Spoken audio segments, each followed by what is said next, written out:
नमस्कार दोस्तों, welcome back. अब देख रहे हैं कॉफ़ी विद समी जैन। दोस्तों, आपने एक चीज़ नोट करी होगी। जो हमारा मीडिया है, इसने एक नया खेल खेलना शुरू कर दिया। बहुत ही डर्टी गेम ये खेल रहे हैं और ये कोशिश कर रहे हैं कि मोदी को कैसे हराया जाए। अब मैं आपको समझाऊंगा। अब वो बोलेंगे यार ये तो कोई नई बात नहीं है, हम रोज़ ही सुनते हैं कि मोदी को हराने के लिए हमारा मीडिया चाइना से पैसे लेता है और हर रोज़ एक नैरेटिव को क्रिएट करता है। भाई मैं उस नैरेटिव की बात ही नहीं कर रहा। आज हम बात ही कुछ और कर रहे हैं। आप सोचते रहिए और सोचने के बाद, समझने के बाद मुझे आपके कमेंट्स भी चाहिए कि आपके ऊपर कितना ज़्यादा असर इन चीज़ों का पड़ा है जो मीडिया आपके साथ हर रोज़ कर रहा है। अब देखिए, रिसेंटली जब से ये स्टेट इलेक्शंस जीते हैं मोदी जी, एक नया टर्म आना शुरू हो गया कि पीएम मोदी थर्ड टर्म आने वाले हैं। इनएविटेबल है, कोई भी इसे रोक नहीं सकता। अब ये कौन बोल रहा है, इसलिए मुझे हैरानी होती है, जो मैं आपको समझाने की कोशिश कर रहा हूँ। टाइम्स ऑफ इंडिया, जो हमेशा ही मोदी के खिलाफ रहा है, या एनडीटीवी है, या इंडिया टुडे है, ये सारे हमेशा ही बोलते थे कि मोदी का दोबारा से आना बहुत ही मुश्किल है, क्योंकि राहुल गांधी बहुत एक मैच्योर पॉलिटिशियन बन चुका है। दुनिया में लोगों के दिलों में वो बैठ गया है। भारत तोड़ो यात्रा में उसे बहुत ज़्यादा सपोर्ट मिला। अभी वो ईस्ट टू वेस्ट भी एक यात्रा करने वाला है, तो उसके कारण मोदी जी थोड़े डरे हुए हैं। लेकिन अभी इन्होंने बोलना शुरू कर दिया। पहले तो ये बोलते थे, अभी बोलना शुरू कर दिया कि मोदी 3 इनएविटेबल है, ये वापस आएंगे आएंगे। तो अगर ये ऐसा बोल रहे हैं तो मुझे तकलीफ़ क्यों हो रही है इसकी। अब मैं आपको इसका गेम प्लान समझाता हूँ। मैं भी कॉर्पोरेट का आदमी हूँ, मैं चीज़ों को समझता हूँ, इसलिए आपसे बात कर रहा हूँ। अब ये जो हाइप है, इन्होंने 2024 की एक क्रिएट करनी शुरू कर दी इलेक्शंस को लेकर, कि मोदी तो जीतेगा ही, आएगा तो मोदी ही। इससे क्या होगा, जो बीजेपी का वोटर है उसके दिमाग में एक कंप्लेसेंसी आएगी, दिमाग के अंदर, कि भाई बीजेपी जीतने वाली है, हमें अब कुछ भी करने की ज़रूरत नहीं है। एक ओवर हाइप आएगी और एक इजी विक्ट्री जिसको बोलते हैं, ये हमारे दिमाग में एक एक्साइटमेंट आएगा कि यार मोदी आ रहा है, अब हम छोड़ने वाले नहीं हैं। कई मीडिया हाउसेस ने यह भी बोलना शुरू कर दिया कि 350 प्लस तो बीजेपी लेकर ही जाएगी। आप सोच सकते हैं, टाइम्स ऑफ इंडिया वाले लोग, इकोनॉमिक टाइम्स वाले लोग, इंडिया टुडे वाले लोग, ये इतनी आसानी से आपको ये न्यूज़ दे देंगे 6 महीने पहले इलेक्शन से कि मोदी आने वाला है। अब ये इसका क्यों हो रहा है? यही काम जनरल इलेक्शंस 2004 के थे, तब भी इन्होंने यही गेम खेली थी। एनडीटीवी होता था तब प्रधान।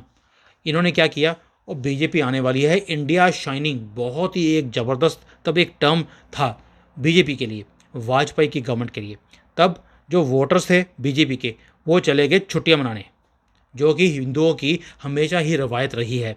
वो वोटिंग करने आए ही नहीं। और जो हमारे शहर हैं, शहर की जो कॉन्स्टिट्यूंसीज़ हैं जहाँ पर बीजेपी एक्सपेक्टेड था कि वो जीतेंगे, वहीं पर बीजेपी हार गई, क्योंकि हमारे लोग बच्चों को लेकर छुट्टियां मनाने चले गए। और कांग्रेस ने उल्टी गेम खेली। उन्होंने शहरों के जो लोग थे उनको पकड़ने बजाय उन्होंने गरीबों को पकड़ा कि भाई हम आपके लोन माफ़ कर देंगे, जो कि इनकी हमेशा ही रहती है। जब ये गवर्नमेंट में होते हैं तो कोई काम करते नहीं, और जैसे ही अपोजिशन में आते हैं, हम आपको इतने पैसे दे देंगे, इतने आपके लोन आप माफ़ कर देंगे, इतना बिजली का बिल आपका माफ़ कर देंगे। उसी चक्कर में हिंदू फंस जाता है और कांग्रेस वापस आ गई। आपको याद होगा 2004 का टाइम। और यही डेंजरस गेम प्लान ये दोबारा से, इसको बोलते हैं साइकोलॉजिकल वॉर। जो लिब्रांडो, ये सारे कांग्रेस के साथ मिलकर हमारे जो वोटर है, हिंदू वोटर, उसके साथ खेल रहे हैं आज की डेट में।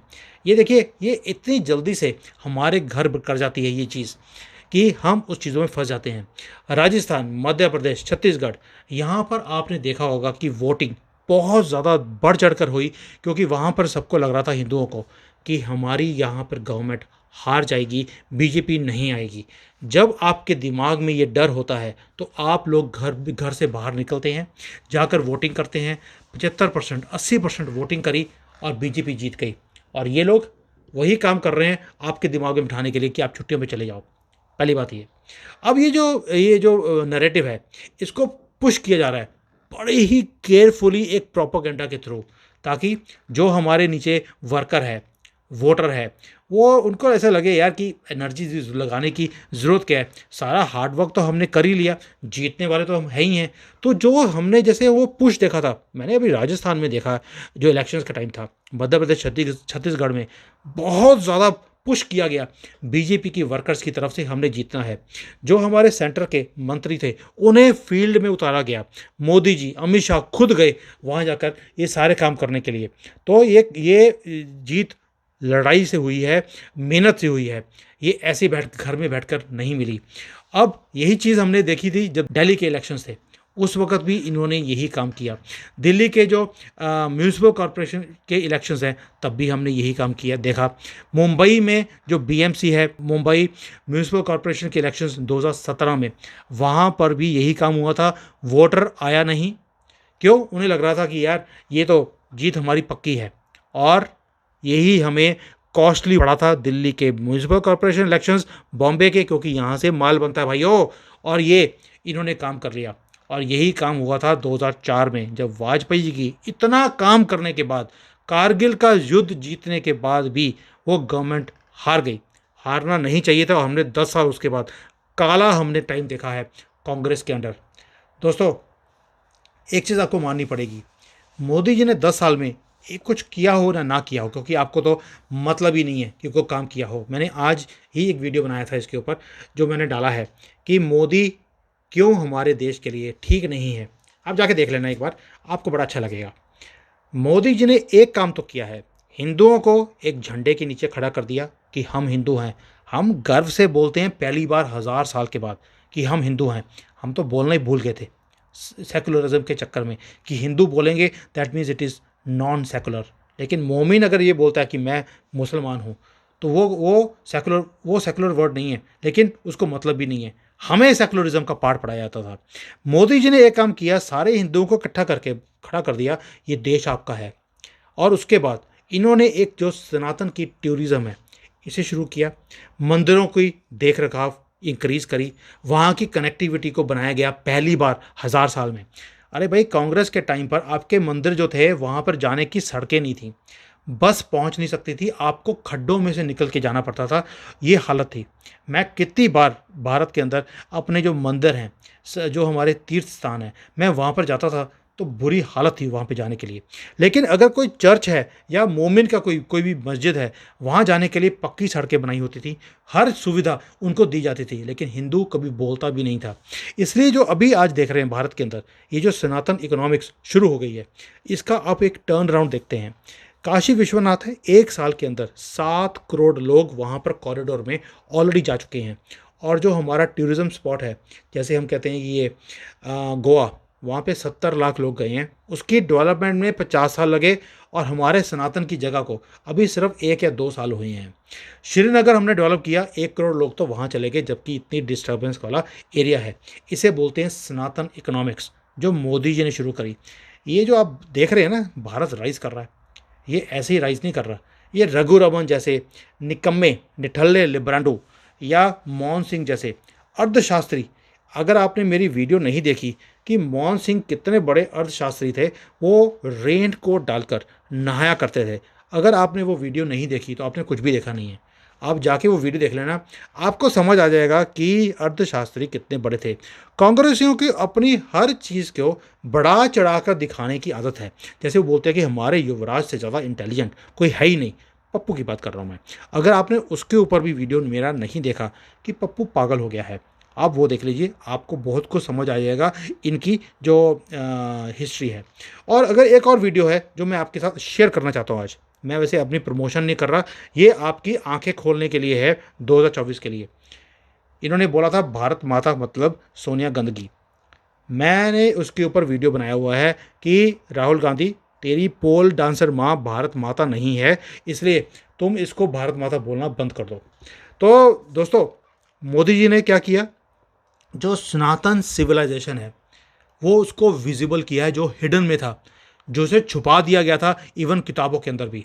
और यही ट्रांसफॉर्मेशन है जिसके कारण भारत एक टर्न अराउंड हुआ है, और उसे करने में एक ही बंदे का हाथ है, वो है मोदी जी और उनकी टीम। और ये सारे लिब्रांडू क्या चाहते हैं कि ये जो मोदी जी हैं ये हार जाएं, हमारे अंदर हिंदू जो है वो अपने बच्चों को घुमाने ले जाए, छुट्टियों पे चले जाए कि आएगा तो मोदी ही। यही चीज़ मैं आपको बार बार समझाने की कोशिश कर रहा हूँ, इन चीज़ों में मत फंसना। अब ये टाइम है, ये वक्त है, आपको अपना पूरा इलेक्शन डाटा को उठाना है, लोगों को जगाना है। और ये जो सोया हुआ हिंदू है, जो जागने के लिए तैयार ही नहीं है, इसे जगाइए। ये जो कुंभकर्ण की तरह सोए हुए हैं, और यही हिंदू है जो इलेक्शन के टाइम पर अपने बच्चों को लेकर छुट्टी मनाने चले जाएंगे, क्योंकि पूरे टीवी सीरियल्स आपको इसी चीज़ में दिखेंगे। आपको मोदी के अगेंस्ट मजाक बंद हो गया है, कोई भी आपको मजाक वाली वीडियोस नहीं दिखती हैं जो पहले आपको दिखती थी। अभी ये एक ही काम है, हिंदू को सोए रहने दो आराम से कि बेटा तू सोया रहे, आएगा तो मोदी ही, चिंता करने की ज़रूरत नहीं है। बहुत मेहनत कर ली तुम लोगों ने, बहुत हार्ड वर्क कर लिया मोदी को जिताने के लिए। और कांग्रेस का प्लान क्या है? एक बार ये गवर्नमेंट में आ गए, ये दोबारा से हिंदू की गवर्नमेंट नहीं आने देंगे। ये आपको बुरके डलाकर ही छोड़ेंगे, और 5 साल के अंदर ये देश, ये इस्लामिक कंट्री बनाने वाले हैं। मोहब्बत की दुकान ऐसी नहीं खोली हुई। चॉइस आपकी है, मर्ज़ी आपकी है। मेरा काम था आपको समझाना कि ये नैरेटिव्स कैसे आपके दिमाग को दूषित कर रहे हैं, आपको बिल्कुल आराम की नींद सोने के लिए मजबूर कर रहे हैं। जय Hind, Vande Mataram. Hi there. If you liked the video, please don't forget to smash the like button, subscribe to our channel, and activate the bell icon so that you receive all notifications whenever we upload a new video. Thanks for watching.